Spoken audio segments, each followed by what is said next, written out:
Hello, my sweetest sweeties. Sonia here. I hope you're having a fabulous week. But today I want to talk to you about one of the problems that I see plaguing the self-help world all the time, which is called Namaste Abuse. Now, what is Namaste Abuse?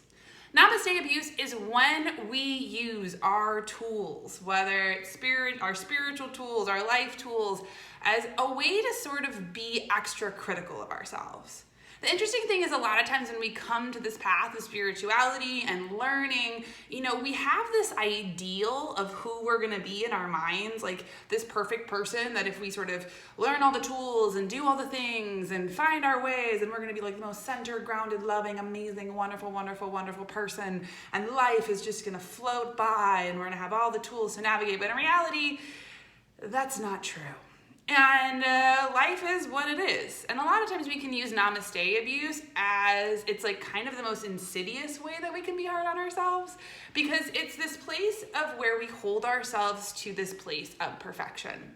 And I, Sonia, for one, am totally guilty of Namaste Abuse all the time.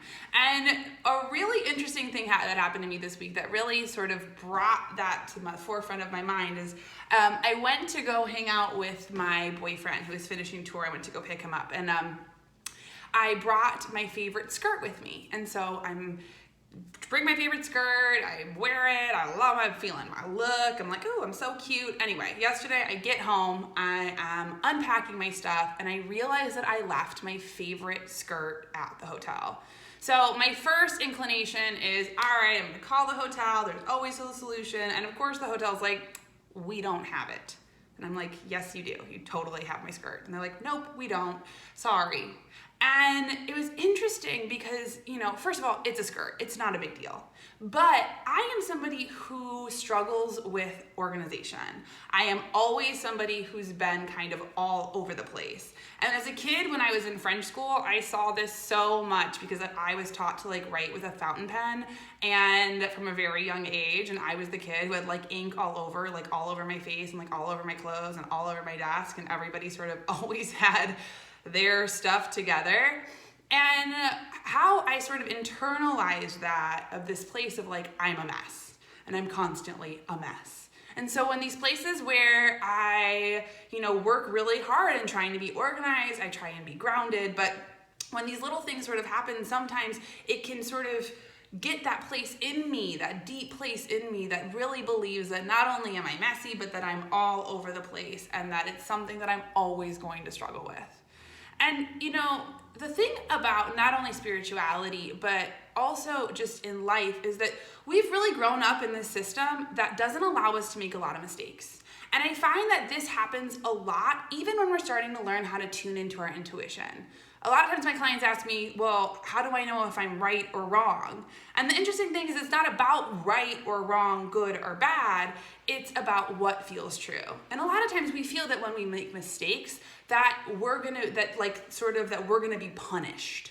Whether it's by the universe, whether it's by ourselves, whether it's by other people. And when we're in this place of feeling like we're gonna be punished, then a lot of times it sort of puts us into this squeeze in which we're not allowed to make any sort of mistakes and be messy. And spirituality sometimes can have this idea, create these lofty ideas of who we're gonna be if we sort of incorporate all of these tools. When in reality, our tools just help us to navigate life, help us to navigate our relationship, help us to navigate our boundaries. And it's not about being this perfect person, but about being a real, authentic person who is messy and all over the place and sometimes leaves skirts places, even though I was super bummed about it. So the first thing that I had to do and really notice was giving myself enough space to even be aware that I was being hard on myself. Because I was not that aware of it, and how me being hard on myself in this place of just me shaming myself, and how when I shame myself, there's a part of me that feels like it's a good motivator. If I shame myself, then the next time I'll do better. But in reality, when we shame ourselves, we just feel worse, and we feel kind of all over the place, and we feel like we're never gonna get it together. At least that's how I felt. And in reality, for me, it was this place in actually starting to slow down. And first of all, of really practicing some emotional first aid. So recognizing where I'm at. Like I've said, I'm in this new place. I'm sort of ungrounded. I'm getting my bearings. But those are the places too where I can actually be harder on myself because I am not that grounded. So second of all, of just being compassionate with myself and just being kind to my sweet, sweet spirit. Another thing that I really love to do, what I talk about all the time, is just putting one hand on my heart and one hand on my belly and just starting to breathe and send myself some love. The thing is that a lot of times we aren't that fluent in our language of how we need to be reassured. Everybody receives reassurance differently. Some people it's words of affirmation, some people it's physical touch. Sometimes it's just needing to get grounded and taking some time to go within. For me, my language of being reassured is a lot around words of affirmation, telling myself it's okay, telling myself I can relax, and even just telling myself that I love myself and I can be messy, and that's maybe part of my charm. Fourth, that it's also a place where I can start to slow down.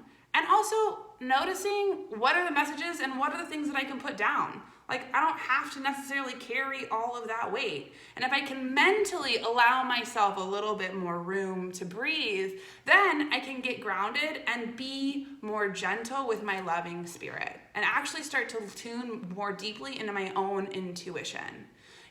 The thing about having and being on the spiritual path, and a lot of times when we think about it, we have these ideas of like karma. It's like, oh, that's your karma, which is like somehow like the universe is going to like come get you or like punch you in the back of the head if you make a mistake. When in reality, karma just means lesson. What is the lesson? And for me, the lesson was twofold. I need to start to slow down. A lot of times I am really on hyperdrive, and it's part of my enthusiasm and my way of life and just even who I am. But if I can start to slow down, then I can start to be more gentle with myself, be aware of what my thinking is. Am I holding myself to standards of perfection? Am I being too hard on myself? Is that even true? And in reality, I was like, I just made a mistake. It's okay. It's not the end of the world. But, even there, and then practicing that emotional first aid. It's like, it's okay. I'm okay. And if we can start to be more clear and more gentle with ourselves, because so often we're so gentle with the people around us. As empaths and sensitives, we give people around us plenty of room to make mistakes, but then we don't allow it for ourselves. And the thing about walking a spiritual path and being an awakened person doesn't mean that we're going to attain perfection. We are human beings. We are messy people, and that's okay. That's where the goodness lies. That's where the fun lies. That's where the juice lies. That's where the creativity is. And so, today I really want to invite you to be aware of what it is that you say to yourself. Do you have this idealized version of who you're going to be in your mind that you're somehow striving to reach? Because maybe we need to let that go. I'm going to let that version of Sonia go and be kind to this version of Sonia, who I know. And even talking about that catcher's mitt of the things that I know to be true about myself, and knowing that I am on my path of growth and that is really all I can ask of myself. And that, instead of being good or bad, right or wrong, is really my way that I'm going to measure my success.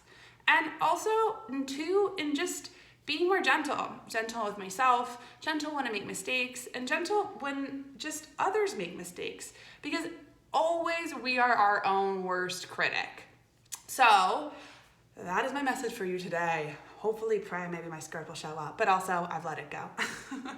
So if you're struggling, head over to our page, soniaandsabrina.com. We have tons of tips, tools, and sign up for our newsletter. I send a free spiritual lesson a week of things that I'm working on, the tools that I use in my own life. And also, if you need a reading, if you're struggling, if you're not sure of your purpose or what it is that you're working towards, sign up for a reading. I do 30-minute readings, 1-hour readings, and also I offer mentoring. So if you're somebody who has all the tools and all the knowledge, but again, that intellect gets in the way of what's the right way to do it, let's work together. I can help you not only embody those tools, but really start to change your life in a way that feels in alignment with your spirit and quiet that inner critic. because we all have them, and we can't shoot our pet. They're here to help us as long as we train them well.